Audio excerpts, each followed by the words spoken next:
진짜 보수 시간이죠. 이제 정말 진짜가 왔다. 보수가 왔다. 그다음에 진보가 왔다.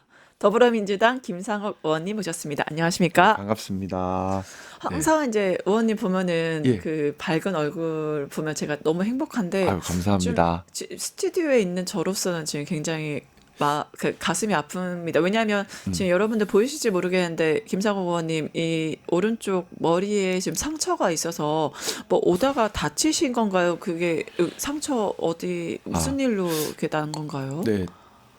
지난 목요일 날 네, 울산에서 네. 발전소 붕괴 사고가 있었습니다. 아, 많은 국민들께서 염려하셨는데, 예, 예, 그 현장에 제가, 어, 지금 예산처리고 제가 예산특위위원인데요. 목요일 예. 예산 대정부 질의를 마치고 바로 울산 현장으로 내려가서 아, 목, 금, 토, 일, 또 월요일 이른 새벽까지 좀 같이 현장에 있다가 또 예산 결산 특위 참석을 해야 돼서 올라왔는데 예.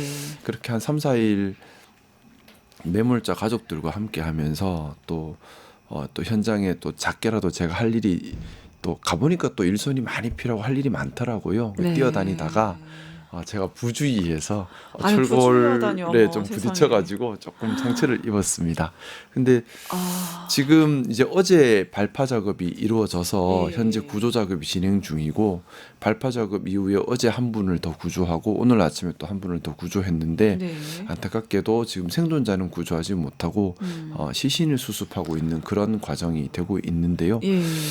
어, 좀 하루빨리 좀 구조작 아직까지도 두 분이 더 매몰되어 있습니다. 한 분은 생사 확인이 아직 되지 않은 상태고 하루빨리 가족들에게 매몰자들이 가급적 온전한 모습으로 인계되었으면 하는 바람입니다. 사실 이번에 매몰자 가족분들과 함께하면서 많이 울기도 하고 또 음, 많은 생각도 할 수 있었는데요. 산업 현장의 안전에 대해서 한 번 더 생각하게 됐습니다. 우리 모두 노동자입니다. 그리고 음, 산업 현장 일하는 곳이거든요. 네.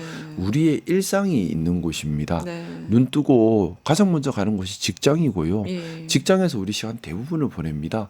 그리고 노동자 우리 모두가 노동자고 우리 가족이 노동자거든요. 그러면 산업 현장의 안전이라고 하는 것은 우리 일상의 안전을 이야기하는 겁니다. 네.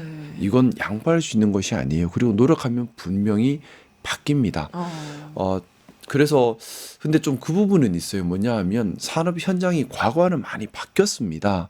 많이 전문화되고 예. 또 새로운 화학적 위협 또 물리적 위협이 많이 늘어났는데 거기에 대응할 수 있는 전문적인 역량은 아직 뒤따라가지 못하고 있는 것 아. 같습니다. 예를 들어서 우리 근로감독관은 많이 들어보셨겠지만 예. 산업안전관은 많이 들어보지 못하셨지요. 네. 산업 현장의 안전을 챙기는 전문가들입니다. 우리 산업안전관을 많이 확충해야 합니다. 예. 그리고 그 산업안전관 확충도 단순히 인원만 늘린다고 되는 것이 아니라 구조물 진단 전문가, 화학 전문가, 소방 전문가, 전자 전문가 이런 전문적 역량을 가진 분들이 양성이 돼서 현장의 위협에 대응을 해야 합니다. 이번 울산 붕괴 사고 같은 경우도 발전소 3기인데 한 기당 3,000톤에서 4,000톤에 이르는 철제 구조물입니다. 아. 그렇기 때문에 이걸 철거 폭파하는 작업 중에 사고가 났는데 취약화 과정이라고 해서 폭파 작업 전에 약화시키는 그 과정 중에 무너진 거예요. 4호기는 100% 취약화가 끝났고 6호기도 70%가 끝났고 중간에 5호기는 하는 중에 5호기가 무너지면서 이제 그러면 바람만 불어도 4호기가 무너지는 상황이라서 구조를 할 수 없는 그래서 폭발을 해야만 구조를 할 수 있는 특수 상황이 돼버린 겁니다. 근데 이 예. 사고가 왜 생겼느냐 예. 생각해 보면 저는 크게 두 가지 이유라고 봅니다. 네. 하나는 우리가 위험의 외주화 많이 얘기했죠. 위험한 부분을 책임지지 않고 하청으로 넘겨버리는 네. 그 잘못된 관행. 네. 또 하나는 거대한 철제 구조물이기 때문에 음. 정밀한 구조물 진단이 필요하지요. 근데 이 네. 정밀한 구조물 진단 전문가들이 충분히 양성되어 있지 않고 음. 이것이 제대로 되었는지에 대한 산업 안전 관리가 부족하고 이걸 검증할 수 있는 R&D가 없고 그러다 보니까 그냥 주먹구구로 대충 이러면 되지 않겠나 하면서 가다가 진단이 잘못되니 무너져 버리는 겁니다. 우리가 또 작년에 배터리 공장 화재를 봤지 않습니까? 예. 화학적으로 특수 사항인데 네. 그 현장에서 또 사망자들이 발생을 했어요. 우리 이런 것들을 보면서 산업재해의 양상이 바뀌고 있다. 네. 우리 일상의 안전을 지키기 위해서 색다른 더 많은 노력이 필요하다. 네. 차원이 다른 더 많은 노력이 필요하다는 생각을 많이 하게 됐습니다. 네, 실시간 지금 나오고 있는데 울산 화력발전소 붕괴 이 말씀하신 그 매몰자 분해 시신이 항구가 지금 추가 수습되고 있고 그다음에 그래서 안타깝게도 공식 사망자가 지금 5명으로 늘어서 지금 계속 구조 작업을 24시간 체제로 이제 하고 있다는 뉴스가 지금 나오고 네. 있습니다. 근데 좀 이번 울산 붕괴 현장에서 제가 예. 좀 드리고 싶은 말씀이 예. 이전의 산업재해를 다루는 것과 우리 이재명 정부는 완전히 다른 모습이었습니다. 아시겠지만 이전에는 산업 현장에서 재해가 나도 의뢰 산업 현장에서 재해가 나는 거야라고 쉽게 생각했던 것들도 분명히 있었던 것 같아요. 네. 그런데 이번엔 그러지 않았습니다. 고용노동부 장관께서 직접 내려오셔서 현재까지 현장에 계신데 네. 24시간 현장에 상주하시면서 네. 직접 진두지휘를 했고요. 여러 유관 부서들이 헌신적으로 매달려서 한 분이라도 구조하기 위한 최선의 노력을 다했습니다.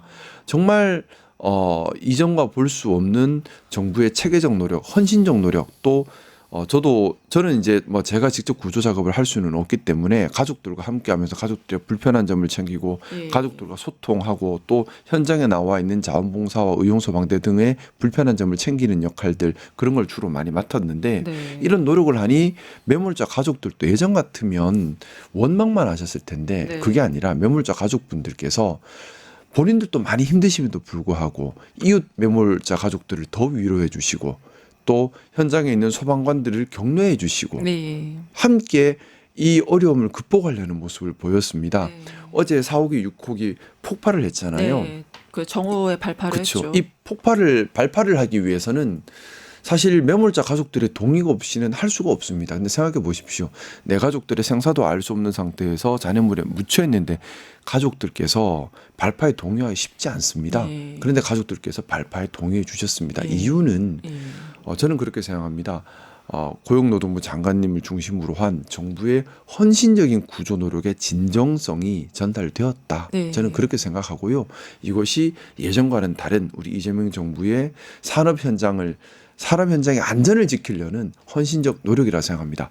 그리고 조금 더 말씀드릴 수 있는 것이 제가 사실 몸은 여기 와 있어도 마음은 아직 현장에 있습니다. 네, 울산에 당연히 있으시죠. 그 상처 진짜 예. 보고 있는데 너무 마음이 네. 뭐 여기 아픈 건 아픈 게 아니에요. 매몰자 가족들이 얼마나 아프시겠어요, 예, 마음이. 지금 현장에 매몰자분이 예. 또 2명이나 계시는 게 너무 마음이 아픕니다. 지금 네, 예, 제가 정부가 아마 최선을 다해서 끝까지 지금 찾지 않을까. 예산 결산 처리지 않습니까? 예. 그래서 제가 이제 예산 결산 특위위원회가 또 제 본분의 역할을 다 해야 하니까 와서 그 부분부터 챙겼어요. 뭐냐하면 2026년도 예산에 뭐가 더 반영되어야 하고 또 무엇이 반영되었는가. 네. 근데 제가 말씀드렸던 산업안전관을 많이 충원합니다.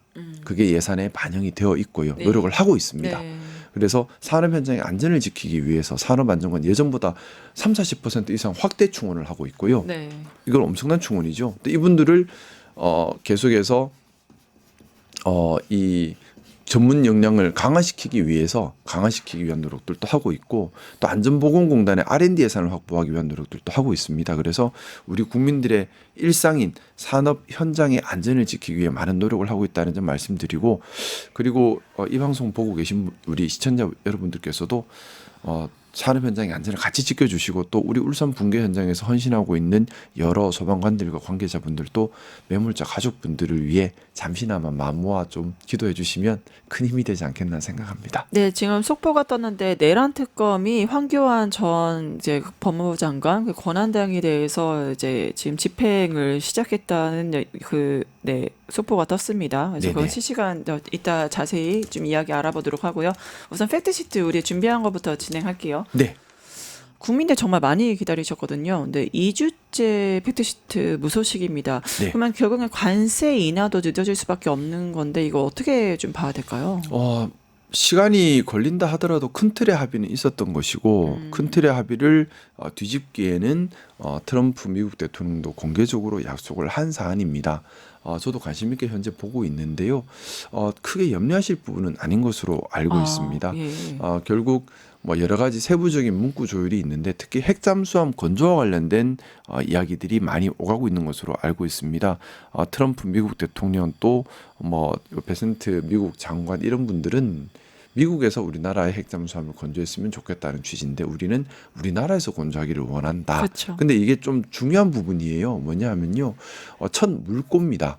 우리나라에서 핵잠수함 건조를 시작한다면 우리나라 조선업이 중심이 돼서 제가 누차 얘기했지만 미국 군함을 한국에서 건조하는 그날이 왔으면 좋겠다는 말씀을 드렸는데 네. 그런 단계로 갈 수 있는 좋은 시작점이 될 수가 있습니다. 근데 반대로 미국에서 건조하게 된다면 한국 기업들이 미국에 열심히 진출해야 하는 상황이 되는 거거든요. 큰 물줄기 차이가 조금 있다고 생각되고요. 시간이 좀 걸리더라도 이 협상의 팩트시트 만들 때에 좀 가능하다면 핵잠수함 건조가 한국에서 될 수 있는 형태로 정리가 되었으면 좋겠다는 생각입니다. 네, 결국에는 한미 팩트시트 11월 중순으로 좀 갈 것 같은데 그러면 네. 이 핵잠수함 사안이 굉장히 핵심 사안으로 지금 부각이 되고 있는 건가요? 저는 뭐 그렇게 생각을 하고 있는데 세부적인 내용을 우리가 100% 알 수는 없어요. 네. 뭐 당연히 보안을 유지하면서 진행되고 있고 또 정부가 공식적으로 잘못 오픈을 해버리면 서로 간의 외교 관계 신뢰를 망가뜨릴 수 있기 때문에 네. 당연히 보안이 유지되면서 진행되어야 합니다. 네. 근데 뭐 주변에서 지금 조금 파악하기로는 핵잠수함 건조를 어디서 할 것인가 문제가 아직 팩트시트에 정리가 되지 않았다라는 취지의 얘기를 듣고 있는데 저는 조금 1, 2주가 더 걸리더라도 우리나라에서 건조했으면 좋겠습니다. 네. 지금 중국하고 일본이 네네. 굉장한 지금 대전의 조짐을 좀 보이고 있습니다. 왜냐하면 좀 약간 원래 사이 안 좋아요. 사이 안 좋은데 이렇게까지 대놓고 지금 안 좋. 둘 다 안 좋을 필요가 있거든요. 서로의 니즈가 맞으니까 맞아 그러는 거예요. 어떤 니즈가 있을까요? 그 두 나라도 적대적 공생을 하고 있는 거예요. 중국과 일본이 적대적 그렇죠. 공생을 한다. 중국도 이제 일종의 독재 정권이지 않습니까? 이런 표현 너무 과격한가요? 뭐 아니요. 사실이긴 하니까. 근데 뭐 외부의 적이 필요합니다. 외부의 적을 만들어서 안에 국민들을 단결을 시키고 역사의식을 고취를 시키고 우리 중국이야 뿜뿜뿜을 만들 필요가 있는데 그러니까 정권자 전승절 때 입장에서는 그런 거 활용하는 그렇죠. 거네요, 그렇죠? 근데 미국을 상대로 하기에는 자칫 위험하죠. 미국이 아직 힘이 너무 세니까. 근데 일본은 상대적으로 만만합니다. 중국 입장에서 만만하다. 그렇죠. 거기다가 일본이 예전에 2차 대전 때 중국에서 난징 대학살 등 또 731 부대 학살 이런 말도 안 되는 만행을 많이 저질렀기 때문에 감정을 반성도 자극하기도 좋아요. 그러니 중국 입장에서는요. 국내 단결용으로 또 일본에 대해서 좀 반일 감정을 가지고 있는 국가들을 중국 쪽으로 엮을 목적으로도 일석이조의 활용도가 있는 거지요. 그러니 당연하게 자꾸 일본의 적대 감정을 일으키고 또 만만하지 않습니까? 일본이 중국에 뭘 어떡하겠어요. 그러니까 만만하게 보고 자꾸 적대 감정을 일으킬 니즈가 생기는 것이고 일본은 일본대로 중국이 두렵죠. 일본은 중국이 본인들에게 적대 감정을 가지고 있는 걸 알고 있기 때문에 두렵고 거기다가 경제적으로도 협력을 우리나라와 중국은 경제적 협력이 많이 깊어져 있지만 중국과 일본은 그렇게 경제적 협력이 깊지 않습니다. 그러니 여러모로 부딪히기만 하는 특히 이제 그런 일본 입장에서는 뭐 중국이 정말 두려운 존재고 중국을 막아야 하는 잠재적 적국이 되어버린 겁니다. 일본 입장에서 그렇게 중국이 중국이 잠재적 적국인 돼버리는 거죠. 거군요. 예, 그러니 두 나라는 으르렁거릴 수밖에 없고. 아마 대만 문제 때문인가요? 지금 일본에서 뭐 대만이 만약 침공당한다 하면 집단적 자위권 하겠다. 얘기를 했죠. 다카시 사나에 좀 세게 얘기가 그냥 나왔죠. 뭐 노빠꾸더라고요. 네, 그거는 사실은 중국의 가장 예민한 부분을 건드린 거예요. 맞아.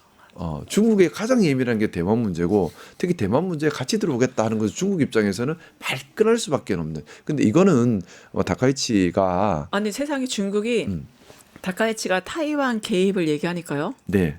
중국이 뭐라고 했냐?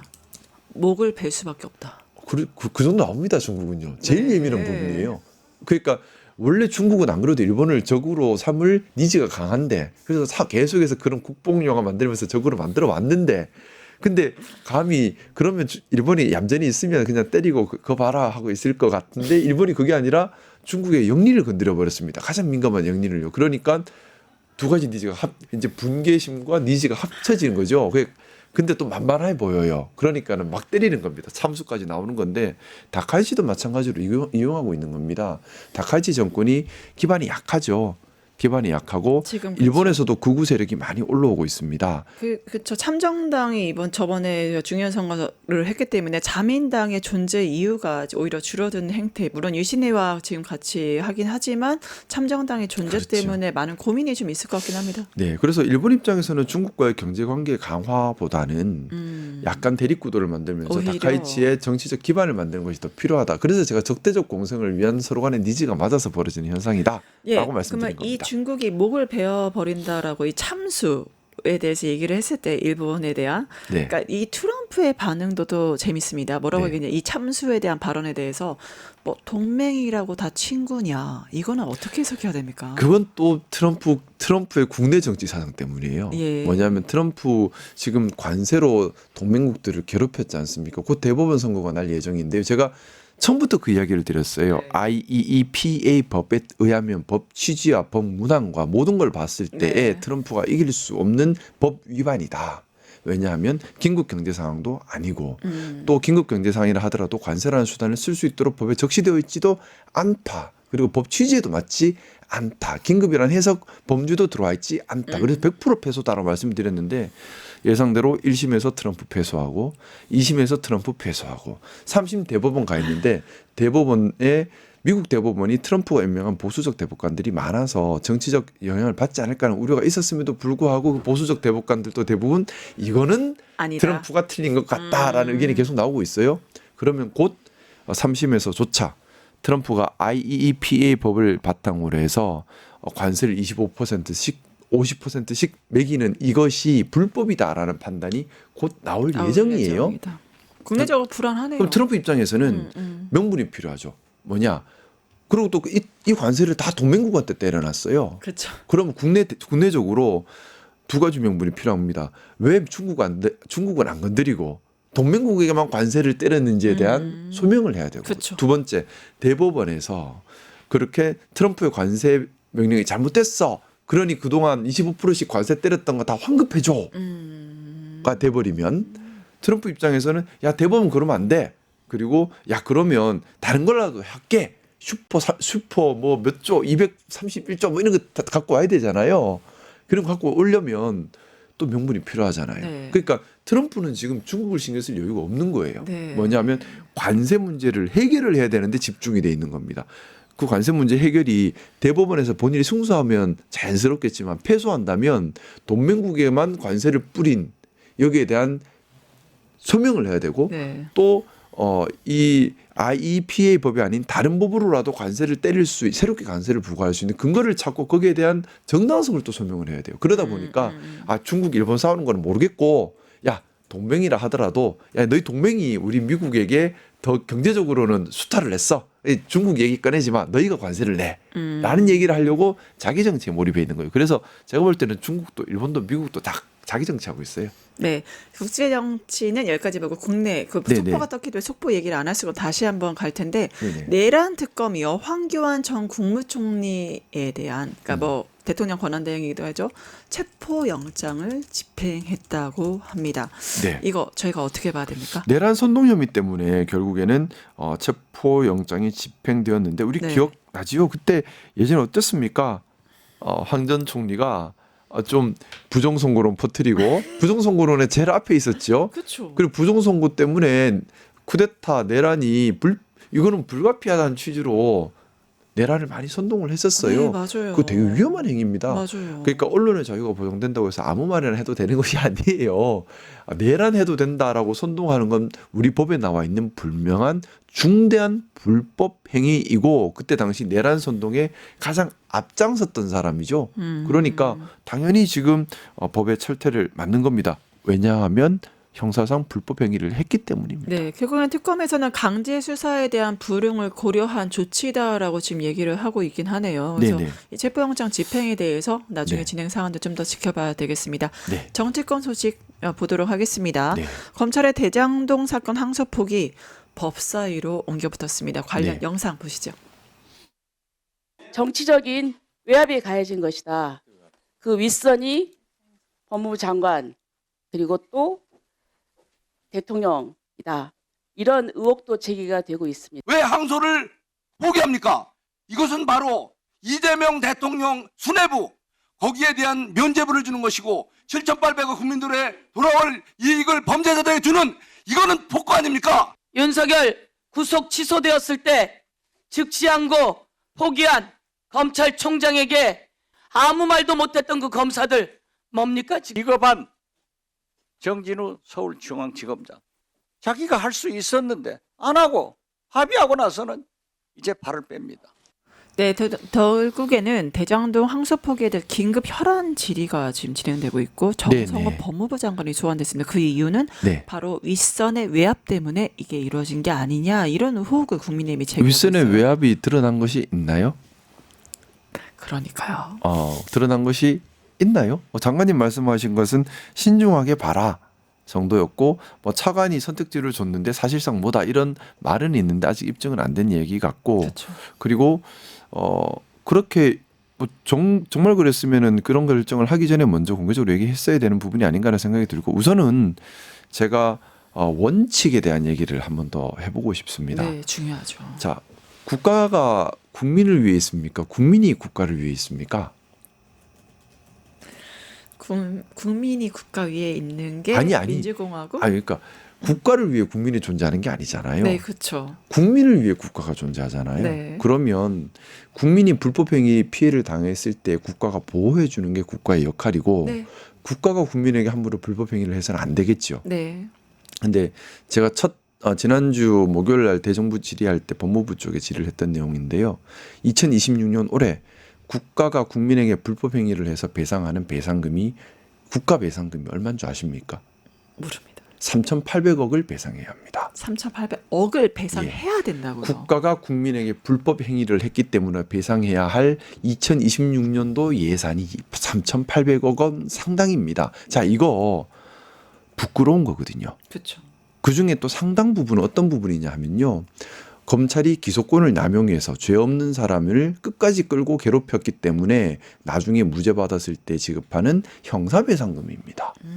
자, 우리 여기서 어떤 반성을 해야 할까요? 엄청난 국가 폭력을 반성해야죠. 그렇죠. 국가는 국민을 보호해야 하는 것이지 국가가 국민에게 불법 행위를 한다면 돈 액수를 떠나서 참담하게 부끄러운 겁니다. 국가의 존재 이유를 부정하는 거예요. 그렇죠. 자, 그러면 국가의 수사권 행사 역시 마찬가지입니다.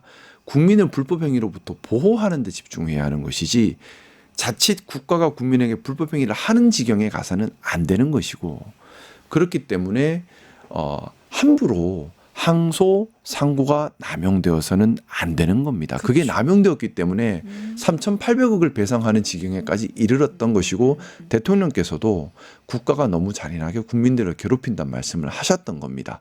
그래서 우리 원칙으로 돌아간다면 당연히 수사는 공정하고 치밀하게 이루어져야지요. 그리고 기소 전에 공소 사실에 대한 정리가 끝나야 합니다. 그리고 1심 재판할 때 검사는 최선을 다해야지요. 그렇죠? 네. 그리고 우리 형사법의 대원칙이 몇 가지가 있습니다. 네. 첫 번째, 그렇게 기소가 되고 나면 공소 사실을 함부로 변경할 수 없습니다. 그렇죠. 공소장을 이건 법을 공부한 사람들 다 알고 있어요. 왜 함부로 1심에서 나왔던 공소 사실을 2심에서 변경을 못하게 할까요? 피고인을 보호하기 위한 것도 있고 근본적으로는 국가가 국민에게 함부로 폭력을 행사하지 말라는 취지인 겁니다. 네. 자, 그러면 원칙이라면 검사는 공정하고 합법적으로 수사에 집중을 하고 그 수사한 걸 가지고 공소 사실이 정리되면 그걸 가지고 기소를 하고 그렇죠. 그걸 가지고 재판에 최선을 다해서 1심 판단을 받는 겁니다. 근데 피고인 입장은 어떨까요? 상대적으로 국가에 비해서 자신을 방어할 기회와 힘이 약하지요. 그렇죠? 돈이 없는 경우도 있고 변호사를 잘못 쓰는 경우도 있고 여러 가지 이유가 있을 수 있습니다. 네. 또 그렇기 때문에 어떻게 보면 피고인이 이익을 위해서 항소 상고까지 절차가 보장되어 있다고 볼 수도 있는 겁니다. 자, 그러면 우리 대장동 사건을 볼까요? 대장동 사건을 보면 그래서 저는 팩트 체크를 여쭤보고 싶은 게 네네. 법을 잘 아시니까 전문가시고 정말 해안이 있으시잖아요. 이게 검찰 내부의 반발이 뭐냐? 대장동 이번에 항소 포기를 했기 때문에 범죄 수익금 환수가 이제 불가능하게 됐다는 게 검찰 일부 내부 반발이고 사실 법무부는 민사로 가능하다 이런 입장. 저는- 대체 누구 말이 맞는 저는 겁니까? 그거는 본질이 아니라고 생각을 합니다. 네. 그거는 본질이 아니고요. 네. 뭐 잘 아시고 계시지만 손해배상하는 것과 추징 몰수는 개념이 다른 그렇죠. 거예요. 개념이 아예 다른 개념이에요. 예를 들어서 손해배상이라고 하는 것은 예를 들어서 내가 누군가에게 사기를 해서 이 사람이 범죄 피해가 생겨서 피해받은 사람이 손해를 배상받는 거잖아요. 이때 국가는 추징 몰수를 하지 않습니다. 왜냐하면 피해자가 민사적으로 손해배상을 받아서 손해를 보존하는 게 중요하니까. 하지만 피해자가 애매한 범죄 수익 같은 경우에 추징 몰수가 들어가는 거거든요. 그렇죠. 예를 들어서 어떤 나쁜 사람이 성매매를 업으로 해서 3억 상당의 범죄 수익을 얻었다. 그럼 범죄 피해자가 누구인지 특정하기가 곤란하죠. 누구로부터 누구에게 3억을 피해주고 자기가 3억을 얻었는지가 불분명해요. 그런 경우에 범죄 수익 3억을 추징 몰수해 버리는 겁니다. 그래서 추징 몰수와 범죄 피해자가 피해를 손해배상 구하는 것은 사실은 개념 자체가 다른 다르죠. 개념이에요. 이걸 억지로 섞어 들어간다는 것 자체도 법 개념에 맞지 않는 얘기고 네. 그리고 제가 조금 처음에 말씀드린 조금 이제 마저 말씀을 드리면 조금 어려울 수는 있겠지만은 그래서 검사가 해야 될 역할은 1심의 공소 사실을 2심에서 함부로 더하거나 바꿀 수 없다는 점. 자, 그러면 1심의 공소 사실에서 예를 들어서 계약 당시에 금액을 확정할 수 없었던 것을 2심에서 계약 당시 금액을 확정할 수 있나요? 이건 공소장의 공소사실의 본질적 부분을 변경하는 변경해야 건데 돼요. 이건 법원에서 허락해주지 않는 부분입니다. 네. 자, 이걸 가지고 항소한다? 항소 자체가 말이 안 되는 얘기인 거죠. 그렇죠. 첫 번째. 자, 두 번째. 항소를 왜 합니까? 항소를 왜 하냐 하면 검사가 목표했던 걸 달성하지 못했기 때문이에요. 그쵸. 근데 구형량보다 선고형이 높아요. 그러면 항소할 이유가 없는 거죠. 그리고 세 번째. 항소를 해도 안 되는 것이 명백하면 안 하는 게 맞죠. 그게 상식이죠. 예. 자, 근데 말씀에 추징 이게 지금 일각에서 주장하는 것은 추징을 더 할 수 있었는데 법원에서 추징을 적게 했으니까 항소에서 추징을 더 해야 된다. 자, 근데 이 면밀히 봤을 때에 판결문 보시면 아시겠지만 추징을 더 할 수가 없는 구조예요. 검찰에서 무리하게 왜냐하면 이게 말씀드렸던 것처럼 추징과 손해배상이 다릅니다. 그렇죠. 범죄 수익으로 간주할 수 있는 부분은 추징 대상으로 가는 것이고 손해배상으로 가는 것은 성남시가 진행하고 있는 민사 손해배상으로 민사 정리될 영역이죠. 부분이에요. 네. 그렇게 분리가 돼 있는데 그러면 검찰에서 무리해서 이걸 구분하지 않고 확 넣었다가 법원에서 야 이거 정확하게 정리해. 그럼 항소에도 이게 정리 안 될 게 명백하다면 안 하는 게 맞죠. 항소에도 정리 안 될 것이 명백한데 항소를 하는 게 국가가 불법 행위를 하는 거고 국가가 권력을 남용하는 게 돼요.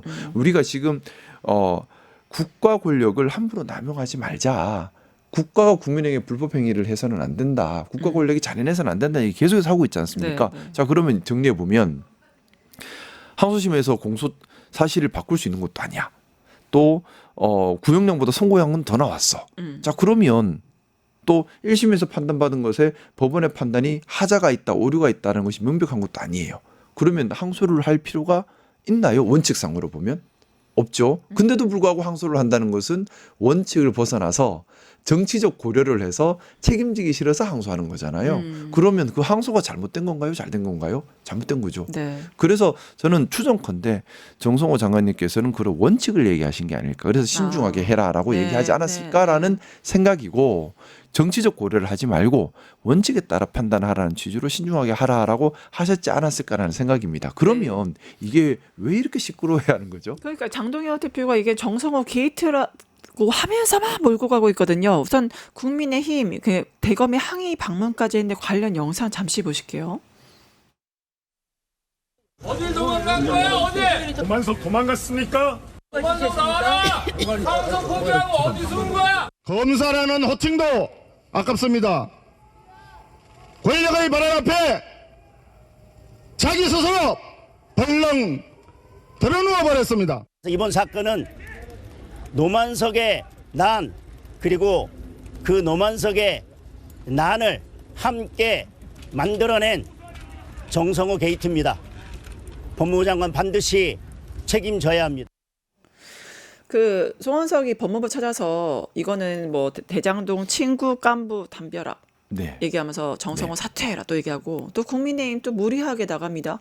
이거를 기화로 해서 항소폭이 이걸 기화로 해서 이재명 대통령 탄핵까지 지금 얘기하거든요. 이거 어떻게 봐야 돼요? 국민의힘이 지금 할 수 있는 말이 아무것도 없죠. 일단은 첫 번째 국민의힘 예산처리인데도 일 안 하죠. 예. 국감 때도 일 안 했지요. 네. 최근 들어 뭐 일하는 모습 보기가 힘듭니다. 네. 그렇다고 우리 이재명 대통령님께서 너무 지금 에이펙도 잘하셨고 성과도 계속 내고 경제도 살아나고 다 잘 되고 있죠. 할 말이 없던 상태에서 뭐라도 지질 수 있는 것을 찾았다는 생각인 것 같아요. 그래서 이걸 오래 끌고 가려고 자꾸 하는 것 같은데 근데 제가 방금 전에 쭉 설명을 드린 것을 아마 우리 시청자분들께서도 야 말이 어렵다 생각하실 거예요.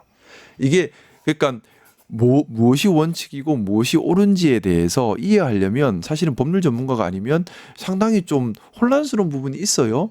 이걸 이용해서 사실관계를 왜곡하고 해석을 왜곡해서 선동하려고 하는 거죠. 아, 일반 국민의힘. 국민들께서 명쾌하게 이해하기 어려운 전문적인 영역이니까 그러니까 말씀드렸던 이거 것처럼 섞어서 얘기하잖아요. 그렇죠. 추징과 손해배상은 별개의 개념인데 그러니까. 섞어버리면 네. 일반 국민들은 그냥 그런갑다 하고 이해하게 되거든요. 맞아요, 그걸 가지고 맞아요. 선동을 하는 거예요. 선동을 하면서 흠집내기를 하는데 우리 이 장동혁 대표 본인도 벌금 100만 원 무죄 받았을 때 검찰이 항소 안 했어요. 왜 항소 안 했죠? 이렇게 나간다면 마찬가지잖아요. 그리고 지금 뭐 국민의힘 쪽에서 지금 이렇게 말할 수 없는 게 한두 가지가 아니에요. 아, 너무 많죠. 중요한 정치 사건에서 검찰이 항소 안 한 것이 한두 가지 아니에요. 예를 네. 들어 윤석열 구속 취소했을 때 왜 즉시 항소 안 했죠? 그렇죠. 많이 쌓여 있어요. 자, 근데 모르겠습니다. 윤석열 구속 취소 즉시 항소 하는 거는 당연히 비판받아야 될 일. 근데 장동혁 1심에서 무죄 받았는데 검사가 항소 안 했다고 해서 우리가 비난하지는 않았어요. 왜냐하면 검찰이 좀 무리한 기소일 수도 있겠다 생각해주고 법원의 판단을 믿어주고 검찰의 항소 안 하는 판단도 믿어준 겁니다. 근데 왜 이거는 이렇게 문제가 되는 거죠? 이것 역시 들여다보면 제가 조금 장황하게 설명드리긴 했지만은 검찰에서 항소를 하지 않은 것은 어떻게 보면 원칙에 입각한 겁니다. 원칙에 입각한 겁니다. 물론 경우에 따라서 만약 검사들이 항소를 해야 한다, 이것이 타당하다, 이것이 원칙이다. 항소하는 것이 원칙인데 뭐 위에 거대한 힘에 의해서 항소를 못했다 이러면 문제가 되겠죠. 근데 지금 그렇게 드러난 건 없지 않습니까? 네. 근데 이걸 뭉게뭉게 의혹만 키워버린다면 이거는 모르겠습니다. 전형적인 정쟁용 공격이다라는 생각이에요. 네, 검찰 내부의 반발에 대해서 민주당 이제 김병기 원내대표부터 이렇게 말을 합니다. 네. 검찰이 정권을 호구로 안다. 이거 다 징계해야 되는 거 아니냐. 이렇게 말하면서 이런 검찰의 선택적 항령에 대해서 굉장히 반발을 또 민주당에서 하고 있거든요. 지금 민주당 분위기 좀 어떻습니까? 여러 말씀들을 하고 고민들을 많이 하시는데 저 개인적인 생각을 좀 더 여기 제 개인적인 생각이에요. 네. 너무 그렇게 우리 당에서도 민감하게 할 문제는 아니라고 생각합니다. 네. 우리가 이럴수록 원칙을 지키고 신중하고 품위 있게 나가야 되는 부분 동시에 단호해야죠. 하지만 마찬가지로 말만 거칠고 싸움판으로 들어가 버리면 국민의힘이 만들고 싶은 정쟁판에 휩쓸릴 수도 있어요. 우리는 원칙대로 단호하게 하면 되는 겁니다. 원칙대로 단호하게 꾸준히 해나가면 되는 문제라고 생각합니다. 지금 국민의힘은 이걸 정쟁으로 만들고 싶은 거예요. 그래서 국회가 일을 못하는 싸움판 국회를 만들고 싶은 거거든요. 네, 그리고 아마 주제를 넘어가서 지금 윤석열, 김건희, 김기현 바로 사회적 예의 때문에 이제 백을 감사 인사를 했다. 이제 부인 핑계를 대고 있는데 이런 김기현의 예의 어떻게 평가하십니까? 그분의 예의는 상당히 독특한 것 같습니다. 네. 제가 지금 울산 그 발전소 붕괴 현장에 있을 때도 김기현 의원 지역구예요. 한번 오셨는데 사실 저는 조금 그렇더라고요. 모르겠습니다. 저 같은 경우는 가족들과 함께 몇 날 며칠 같이 밤을 새면서 같이 있는데 현장을 뛰어다니면서 일을 하는데 시구원들 우 데리고 와서 행차 한번 하시고 가시는데 네. 그러니까 매몰자 가족들이 상당히 불쾌하게 생각하시더라고요. 네. 그렇게 좀 그분의 예의는 좀 독특한 것 같아요. 근데 제가 좀 그 생각을 했어요. 그분들 입장에서는 100만 원, 200만 원 정도는 그냥 이게 무슨 대가야, 이건 선물이지, 대가라고 얘기하려면 한 몇 억 정도는 오고 가야 되는 거 아니야라고 생각하는 게 아닐까라는 생각을 해봤어요. 몇백만 원짜리 몇백만 원이 따위는 그냥 배우자끼리 그냥 그렇죠. 의례적인 선물이다 이렇게 얘기를 하잖아요. 저는 정치가 부패하지 않았으면 좋겠어요. 아. 근데 생각해 보세요. 몇백만 원짜리 선물이 제가 만약에 100만 원짜리 뭔가 선물 드리면 부담스럽지 않겠습니까? 받는 감사합니다. 입장에서도 감사합니다. 아니요. 저는 엄청 부담스러울 거예요. 당연히 저도 부담스럽죠. 네. 받는 사람 주는 사람 다 부담스러워요. 네, 당연히. 왜냐하면 적지 않은 돈이라서 그래요. 네. 근데 모르겠습니다. 이건 추정이고 네. 어디까지나 추정이고 개인적인 생각인데 뭐 공천이나 사업권이나 등등등으로 큰 돈이 오가는 사람들 입장에서는 네. 100만 원, 200만 원은 그냥 예의상 선물일 수도 있어요. 그죠? 그들의 리그, 그들의 리그는. 그들의 자, 문화에서는 근데 그들의 리그가 잘못된 거죠. 그쵸. 그게 부패인 겁니다. 국민 상식선에서 벗어난 행동들이죠. 우리 국민들께서 많은 국민들께서 염려하고 의혹을 가지고 있어요. 뭐냐면 공천 때 현금이 오가지는 않나, 사업권을 주고 뒤에 검은 거래가 있지는 않나, 그들만의 카르텔로 국가 권력이 남용되고 거기에서 경제적 이익을 나누고 있지는 않나.